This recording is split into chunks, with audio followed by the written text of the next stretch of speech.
Then the bus came and we went through the Arles country, and now I saw the restless afternoon trees of Van Gogh in the high mistral wind, the cypress rose tossing, yellow tulips in window boxes, a vast outdoor cafe with huge awning and the gold sunlight. I saw, understood Van Gogh, the bleak cliffs beyond. At Avignon, I got off to transfer to the Paris Express. I bought my ticket to Paris but had hours to wait and wandered down in late afternoon along the main drags. Thousands of people in Sunday best on their dreary, interminable provincial stroll. I strolled into a museum full of stone carvings from the days of Pope Benedict XIII, including one splendid wood carving showing the Last Supper with bunched apostles grieving head to head, Christ in the middle, hand up, and suddenly one of the bunched heads in deeper in relief is staring right at you, and it is Judas. Further down the aisle, one pre-Roman, apparently Celtic monster, an old carved stone. And then out in the cobblestone back alleys of Avignon, city of dust, alleys dirtier than Mexico slums, like New England streets near the dump in the 30s, with women's shoes and gutters running with medieval slop water, and all along the stone wall, raggedy children playing in forlorn swirls of mistral dust, enough to make Van Gogh weep. And the famous much-sung bridge of Avignon, stone, half gone now in the spring rushing home, with medieval walled castles on the horizon hills. For tourists now, once the baronial castle supporter of the town, sort of juvenile delinquents lurking in the Sunday afternoon dust by the Avignon wall, smoking forbidden butts, girls of 13 smirking in high heels, and down the street a little child playing in the watery gutter with the skeleton of a doll, bonging on his upturned tub for a beat, and old cathedrals in the alleys of town, old churches now just crumbling relics. Nowhere in the world is as dismal as Sunday afternoon with the mistral wind blowing in the cobbled back streets of poor old Avignon. When I sat in a cafe in the main street reading the papers, I understood the complaint of French poets about provincialism, the dreary provincialism that drove Flaubert and Rimbaud mad and made Balzac muse. Not one beautiful girl to be seen in Avignon except in that cafe, and she a sensational slender rose in dark glasses confiding love affairs to her girlfriend at the end, at the table next to mine, and outside the multitudes roamed up and down, back and forth, nowhere to go, nothing to do. Madame Bovary is wringing her hands in despair behind lace curtains. Genèse heroes are waiting for the night. The de Musset youth is buying a ticket for the train to Paris. What can you do in Avignon on a Sunday afternoon? Sit in a cafe and read about the comeback of a local clown? Sip your vermouth and meditate the carved stone in the museum? But I did have one of the best five-course meals in all Europe at what appeared to be a cheap side street restaurant. Good vegetable soup, an exquisite omelet, broiled hare, wonderful mashed potatoes, mashed through a strainer with lots of butter, a half bottle of red wine and bread, and then a delicious flan with syrup, all for supposedly 95 cents. But the waitress raised the price from 380 francs to 575 as I ate, and I didn't bother to contest the bill. In the railroad station, I stuck 50 francs in the gum machine, which didn't give, and all the officials most fragrantly passed the buck. Demandez au contrôleur, and le contrôleur ne s'occupe pas de ça. And I became somewhat discouraged by the dishonesty of France, which I'd noticed at once on that hell ship packet, especially after the honest religiousness of the Muslims. Now a train stopped southbound to Marseille, and an old woman in black lace stepped out and walked along and soon dropped one of her black leather gloves, and a well-dressed Frenchman rushed up and picked up the glove and dutifully laid it on a post so that I had to grab the glove and run after her and give it to her. I knew then why it is the French who perfected the guillotine, not the English, not the Germans, not the Danes, not the Italians, and not the Indians, but the French, my own people. To cap it all, when the train came, there were absolutely no seats, and I had to write all night in the cold vestibule. When I got sleepy, I had to flatten my rucksack on the cold iron vestibule doors, and I lay there curled, legs up, as we rushed through the unseen provinces and Burgundies of the gnashing Frenchman. 6,000 francs for this great privilege. Ah, but in the morning, the suburbs of Paris, the dawn spreading over the moody Seine like a little canal, the boats on the river, the outer industrial smokes of the city, then the Gare de Lyon. And when I stepped out on Boulevard Diderot, I thought seeing one glimpse of the long boulevards leading every direction with great eight-story ornate apartments with monarchical facades. Yes, they made themselves a city. Then crossing Boulevard Diderot to have coffee, good espresso coffee and croissant in a big city, place full of working men. And through the glass I could see women in long dresses rushing to work on motorbikes, and men with silly crash helmets, la Sporting France. Taxis, broad old cobblestone streets, and that nameless city smell of coffee, antiseptics, and wine. Walking thence, in a cold, brisk red morning over the Austerlitz Bridge, past the zoo on the Quai Saint-Bernard, where one little old deer stood in the morning dew, then past the Sorbonne, and my first sight of Notre Dame, strange as a lost dream. And when I saw a big rimmed woman statue on Boulevard Saint-Germain, I remembered my dream that I was once a French schoolboy in Paris. I stopped at a cafe, ordered Cinzano, and realized the racket of going to work was the same here as in Houston or in Boston, and no better. But I felt a vast promise, endless streets, girls, places, meanings, and I could understand why Americans stayed here, some for lifetimes. And the first man in Paris I had looked at in the Gare de Lyon was a dignified Negro in a Hamburg. What endless human types passed my cafe table. Old French ladies, Malay girls, schoolboys, blonde boys going to college, tall young brunettes headed for the law classes, hippy-pimply secretaries, berated, goggled clerks, berated, scarved carriers of milk bottles, dykes in long blue laboratory coats, frowning older students striding in trench coats like in Boston, seedy little cops in blue caps, fishing through their pockets, cute ponytailed blondes in high heels with zipped notebooks, goggled bicyclists with motors attached to the rear of their cycles, bespectacled Hamburgs walking around reading Le Parisien and breathing mist, bushy-headed mulattoes with long cigarettes in their mouths, old ladies carrying milk cans and shopping bags, rummy W.C. Fieldses spinning in the gutter with hands of pockets going to their shops for another day, a young Chinese-looking French girl of 12 with separated teeth almost in tears, frowning and with a bruise on her shin, school books in hand, cute and serious like Negro girls in Greenwich Village, pork pie executives running and catching his bus sensationally and vanishing with it, mustachioed, long-haired Italian youths coming in the bar for their morning shot of wine, huge bumbling bankers of the Bourse in expensive suits, fishing for newspaper pennies in their palms, bumping into women at the bus stop, serious thinkers with pipes and packages, a lovely redhead with dark glasses trotting pip-pip on her heels to the bus, and a waitress slopping mop water in the gutter. Ravishing brunettes with tight-fitting skirts, schoolgirlies with long boyish bobs, purpling lips over books and memorizing lessons fidgetly, waiting to meet young Marcel Proulx in the park after school. Lovely young girls of 17 walking with low-heeled sure strides and long red coats to downtown Paris. An apparent East Indian whistling, leading a dog on a leash, serious young lovers, boy arming girl's shoulders, statue of Danton pointing nowhere, Paris hepcats in dark glasses faintly mustached, waiting there, little suited boy in black beret with well-off father going to morning joys. The next day I strolled down Boulevard Saint-Germain in a spring wind, turned at the church of Saint-Thomas and saw a huge gloomy painting on the wall showing a warrior fallen off his horse, being stabbed in the heart by an enemy, at whom he looked directly with sad understanding Gaelic eyes and one hand out held as if to say, "It's my life." It had that Delacroix horror. I meditated on this painting in the bright, colorful Champs-Élysées and watched the multitudes go by.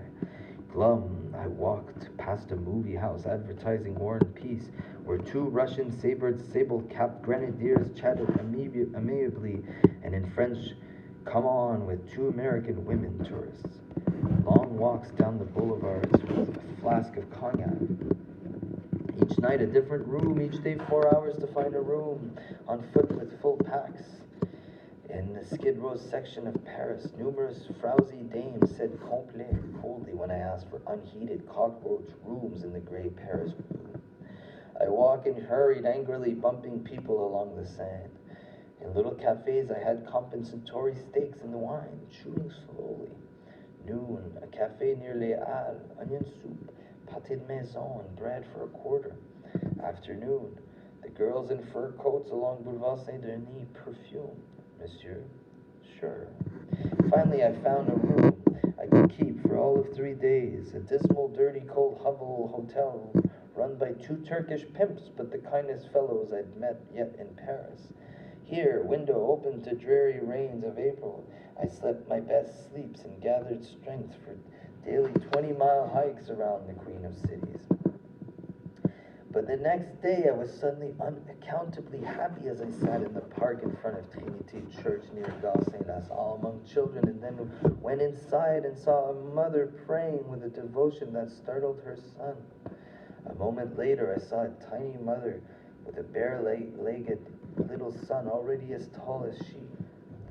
I walked around. It started to sleet on Pigalle. Suddenly the sun broke out on Rochechouart, and I discovered Montmartre. Now I knew where I would live if ever I came back to Paris. Carousels for children, marvelous markets, hors d'oeuvre stalls, wine barrel stores, cafes at the foot of the magnificent white Sacré-Cœur Basilica, lines of women and children waiting for hot German crullers, new Norman cider inside, beautiful girls coming home from parochial school, a place to get married, raise a family, narrow happy streets full of children carrying long loaves of bread. For a quarter I bought a huge chunk of Gruyere cheese from a stall, then a huge chunk of jellied meat delicious as crime, then in a bar a quiet glass of port, and then I went to see the church high on the cliff looking down on the rain-wet roofs of Paris. La Basilique du Sacré-Cœur de Jésus is beauteous, maybe in its way one of the most beautiful of all churches if you have a Rococo soul as I have. Blood-red crosses in the stained glass windows with the westerly sun sending golden shafts against opposite bizarre Byzantine blues representing other sacristies. Regular blood baths in the blue sea, and all the poor sad plaques commemorating the building of the church after the sack by Bismarck.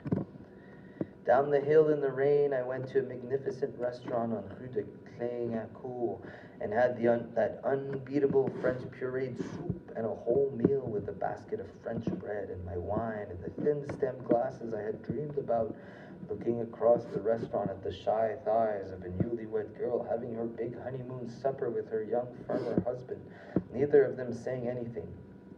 50 years of this they do now in some provincial kitchen or dining room. The sun breaking through again with full belly, I wandered among the shooting galleries and carousels of Montmartre, and I saw a young mother hugging her little girlie with a doll, bouncing her and laughing and hugging her because they had had so much fun on the hobby horse, and I saw Dostoevsky's divine love in her eyes, and above on the hill over Montmartre he held out his arms. Feeling wonderful now, I strolled about and cashed a traveler's check at the God's Gnaw and walked all the way, gay and fine, down Boulevard de Magenta to the huge Place de la République, and on down, cutting sometimes into side streets. Night now down Boulevard du Temple and Avenue Voltaire, peeking into a window of obscure Breton restaurants, to Boulevard Beaumarchais, where I thought I'd see the gloomy Bastille prison, but I didn't even know it was torn down in 1789, and asked the guy, "Où est la vieille prison de la Révolution?" And he laughed and he told me there were a few remnant stones in the subway station. Then down in the subway, amazing clean artistic ads. Imagine an ad for wine in America showing a naked 10-year-old girl with a party hat coiled around a bottle of wine. and the amazing map that lights up and shows your route in colored buttons when you press the destination button. Imagine the New York IRT and the clean trains, a bum on a bench in a clean, surrealistic atmosphere, not to be compared with the 14th Street stop on the Canarsie line. Paris paddy wagons flew by singing dee-da, dee-da. The next day I strolled, examining bookstores, and went into the Benjamin Franklin Library, the site of the old Café Voltaire, facing the Comédie Française, where everybody from Voltaire to Gauguin to Scott Fitzgerald drank, and now the scene of prim American librarians with no expression. Then I strolled to the Pantheon and had delicious pea soup and a small steak and a wine, in a fine crowded restaurant full of students and vegetarian law professors. Then I sat in a little park in Place Paul Pain-Levé and dreamily watched a curving row of beautiful rosy tulips, rigid and swaying fat shaggy sparrows, beautiful short-haired mademoiselles strolling by. It's not that French girls are beautiful, it's their cute mouths and the sweet way they talk French. Their mouths pout rosily, the way they've perfected the short haircut, and the way they amble slowly when they walk, with great sophistication, and of course their chic way of dressing and undressing. Paris, a stab in the heart, finally. The Louvre, miles and miles of hiking before great canvases, and Davis's immense canvases, Napoleon I and Pius VII. I could see the little altar boys far in the back, fondling a maréchal's sword hilt. The scene is Notre Dame de Paris, with the Empress Josephine kneeling pretty as a boulevard girl, Fragonard so delicate next to Van Dyck, and a big smoky Rubens, La Mort de Didot. But the Rubens got better as I looked, the muscle tones in creamy and pink, the rim-shot luminous eyes, the dull purple velvet robe on the bed.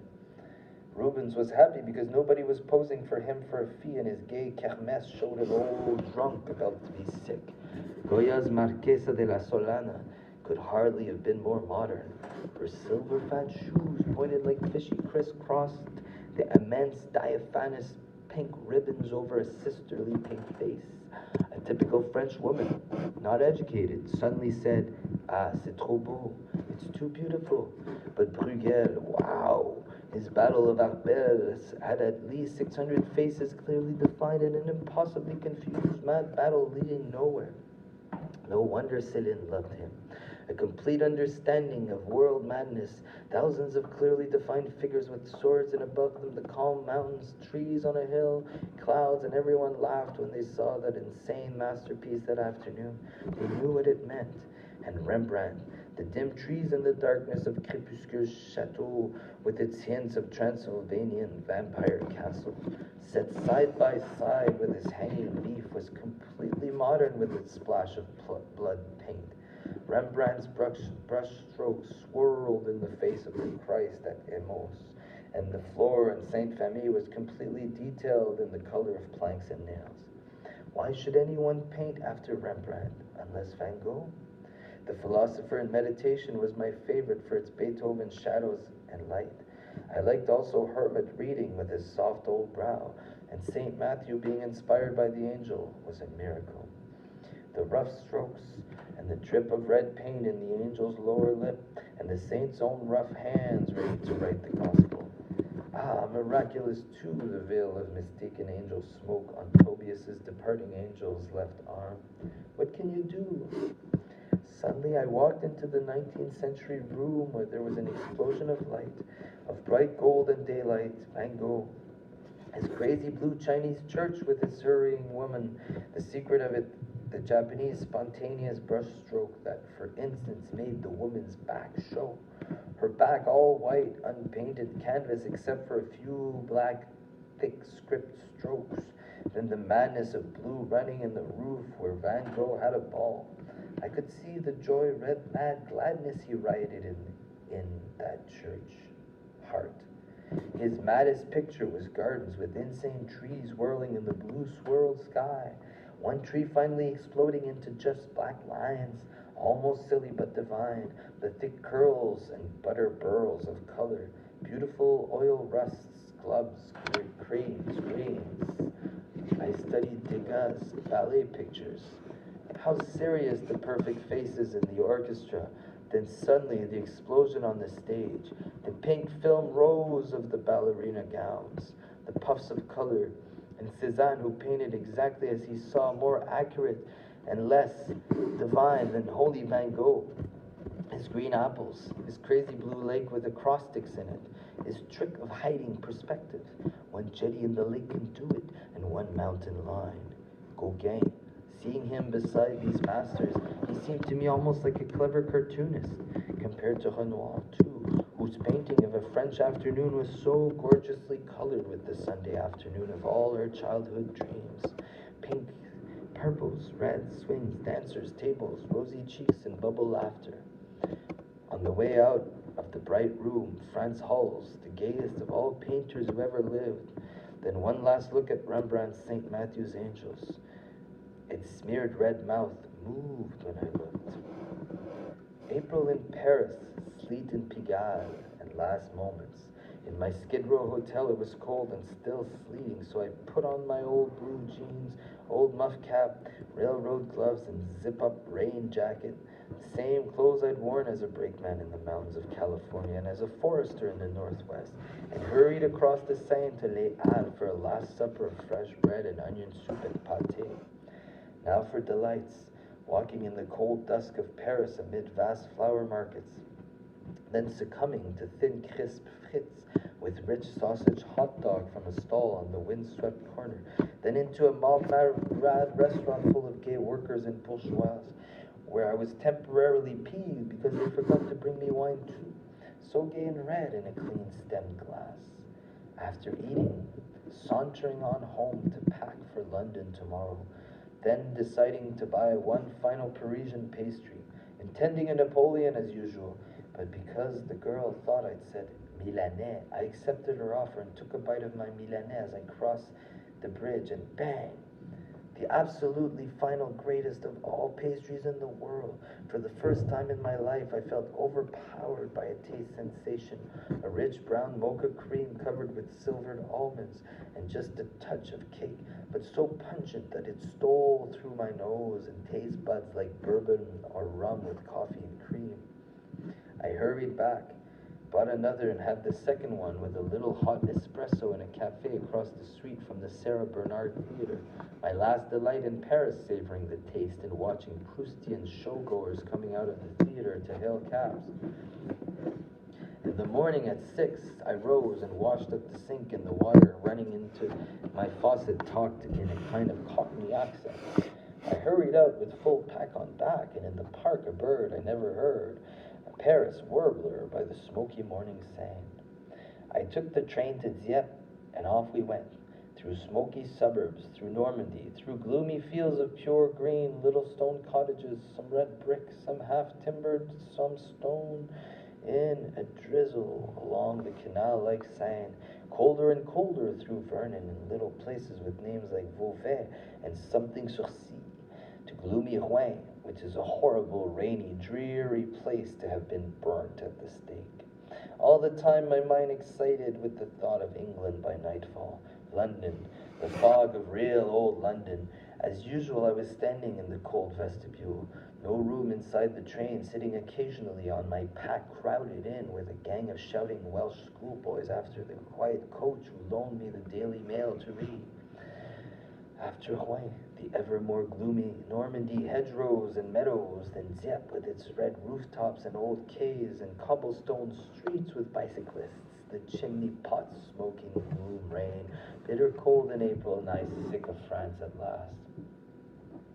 The Channel boat crowded to the hilt, hundreds of students and scores of beautiful French and English girls with ponytails and short haircuts.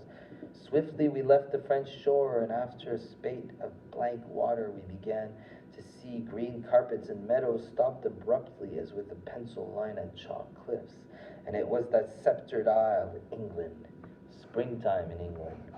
All the students sang in gay gangs and went through to their chartered London coach car, but I was made to take a seater, because I had been silly enough to admit that I'd only 15 shillings equivalent in my pocket. I sat next to a West Indies Negro who had no passport at all and was carrying piles of strange old coats and pants.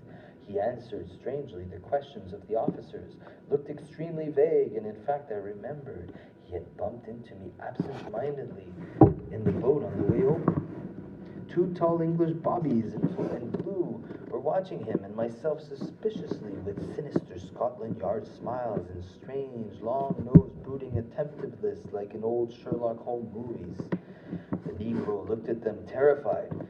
One of his coats dropped on the floor, but he didn't bother to pick it up. A mad gleam had come into the eye of the immigration officer. Young intellectual fop. And now another mad gleam in some detective's eye, and suddenly I realized the Negro and I were surrounded. Out came a huge, jolly, red-headed customs man to interrogate us. I told him my story. I was going to London to pick up a royalty check from an English publisher and then on to New York, on the Ile-de-France. They didn't believe my story. I wasn't shaved. I had a pack on my back. I looked like a bum. What do you think I am? I said. And the red-headed man said, that's just it. We don't quite know in the least what you were doing in Morocco or in France, or arriving in England with 15 bob. I told him to call my publishers or my agent in London. They called and got no answer. It was Saturday. The bobbies were watching me, stroking their chins. The Negro had been taken into the back by now. Suddenly I heard a horrible moaning, as of a psychopath in a mental hospital, and I said, what's that? That's your Negro friend. What's the matter with him? He has no passport, no money, and has apparently escaped from a mental institution in France. Now, do you have any way to verify the story of yours? Otherwise, we'll have to detain you. In custody? Quite, my dear fellow. You can't come into England with 15 bob. My dear fellow, you can't put an American in jail. Well, yes, we can, if we have grounds for suspicion. Do you believe I'm a writer? We have no way of knowing this. But I'm going to miss my train. It's due to leave any minute.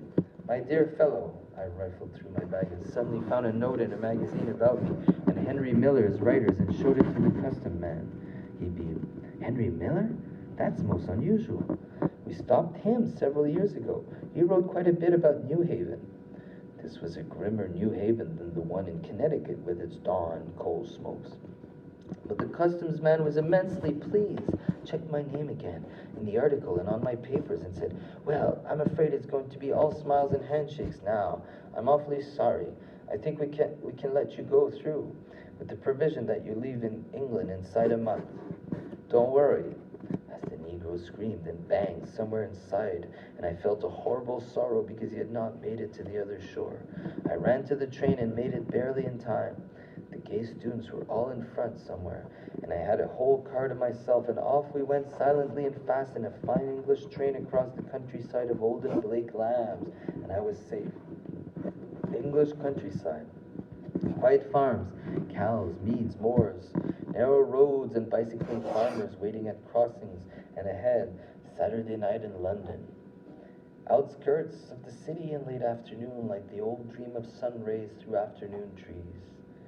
Out at Victoria Station, where some of the students were met by limousines, pack on back, excited, I started walking in the gathering dusk down Buckingham Palace Road, seeing for the first time long deserted streets. Paris is a woman, but London is an independent man puffing his pipe in a pub. Past the palace, down the Mall, through St. James Park, to the Strand, traffic and fumes and shabby English crowds going out to movies. Trafalgar Square, onto Fleet Street, where there was less traffic and dimmer pubs and sad side alleys, almost clear to St. Paul's Cathedral, where it got too Jonesy sad. So I turned back tired and went into the King Lud pub for a sixpenny Welsh rarebit and a stout. I called my London agent on a phone, telling him my plight. My dear fellow, it's awfully unfortunate I wasn't in this afternoon. We were visiting Mother in Yorkshire. Would a fiver help you? Yes. So I took a bus to his smart flat at Buckingham Gate. I'd walked right past it after getting off the train. I went up to meet the dignified old couple, he with goatee and fireplace and scotch to offer me, telling me about his 100-year-old mother reading all of Trevelyan's English social history. Humber, gloves, umbrella, all on the table, attesting to his way of living. and myself feeling like an American hero in an old movie. Far cry from the little kid under a river bridge dreaming of England. They fed me sandwiches, gave me money, and then I walked around London, savoring the fog in Chelsea, the bobbies wandering in the milky mist, thinking, who will strangle the bobby in the fog? The dim lights, the English soldier strolling with one arm around his girl and with the other hand eating fish and chips, the honk of cabs and buses, Piccadilly at midnight and a bunch of teddy boys asking me if I knew Jerry Mulligan. Finally, I got a 15-bob room in the Mapleton Hotel in the attic and had a long divine sleep with the window open in the morning, the carillons blowing all of an hour around 11 and the maid bringing in a tray of toast, butter, marmalade, hot milk, and a pot of coffee as I lay there amazed. And on Good Friday afternoon, a heavenly performance of the St. Matthew Passion by the St. Paul's Choir with full orchestra and a special service choir. I cried most of the time and saw a vision of an angel in my mother's kitchen and longed to go home to sweet America again and realized it didn't matter that we sinned, that my father died only of impatience and that my own petty gripes didn't matter either. Holy Bach spoke to me, and in front of me was a magnificent marble bas-relief showing Christ and 3 Roman soldiers listening. And he spake unto them, and do violence to no man, nor accuse any falsely, and be content with thy wages. Outside, as I walked in the dusk around Christopher Wren's great masterpiece and saw the gloomy, overgrown ruins of Hitler's Blitz around the cathedral, I saw my own mission. In the British Museum, I looked up my family in Revista Heraldica 4, page 240, Le Brie de Kerouac, Canada, originally from Brittany, blue on a stripe of gold with 3 silver nails, motto, love, work, and suffer. I could have known. At the last moment, I discovered the Old Vic while waiting for my boat train to Southampton. The performance was Antony and Cleopatra. It was a marvelously smooth and beautiful performance. Cleopatra's words and sobbings more beautiful than music, and Obarbus noble and strong, Lepidus wry and funny, and at the drunken rout on Pompey's boat, Pompey warlike and harsh, Antony virile, Caesar sinister. And though the cultured voices criticized the Cleopatra in the lobby at intermission, I knew that I had seen Shakespeare as it should be played. On the train en route to Southampton, brain trees growing out of Shakespeare's fields, and the dreamy meadows full of land dots.